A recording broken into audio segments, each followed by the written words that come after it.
Everyone, ఎలా ఉన్నారు? ప్రయాసపడి భారం మోసుకొంచిన సమస్త జనులారా, నా యొద్దకు రండి, నేను మీకు విశ్రాంతినిచ్చును.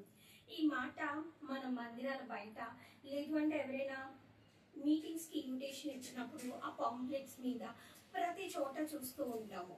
నిజమే, ఈ లోకంలో మనం వెళ్తూ ఉన్న పరిస్థితులను బట్టి, మనకున్న ఆర్థిక సమస్యలను బట్టి, ఆరోగ్య సమస్యలను బట్టి, కుటుంబంలో అసమాధానాన్ని బట్టి, అన్నిటికన్నా ముఖ్యంగా వర్క్లో టెన్షన్స్ని బట్టి, ఈ లోకంలో ఎలాంటి శ్రమలో మనం నడుస్తూ ఉన్నా ఆ శ్రమను మనం అనుభవిస్తూ ఉన్నప్పుడు మనకు తెలియకుండానే ఒక విధమైన భారాన్ని మోస్తూ ఉంటాం.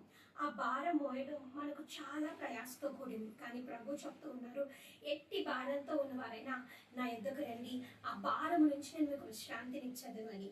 ఈ వాక్యాన్ని చూసినప్పుడు మనలో చాలా మంది మనకున్న భారాన్ని బట్టి దేవుని ఎదుటకు చాలా స్వేచ్ఛగా వెళ్తూ ఉంటాం. కానీ అలాగే మనలో ఇంకొంతమంది ఏమనుకుంటూ ఉంటామంటే, నేను చాలా పాపం చేశాను, I was not deserve to go to him, పాపం చేశాను, లేదు అంటే నేను పాస్ట్లో చాలా తప్పులు చేశాను అన్న భారాన్ని మనంతట మనమే మోస్తూ దేవుని ఎదుటకు వెళ్ళడానికి భయపడిపోతూ ఉంటున్నామేమో.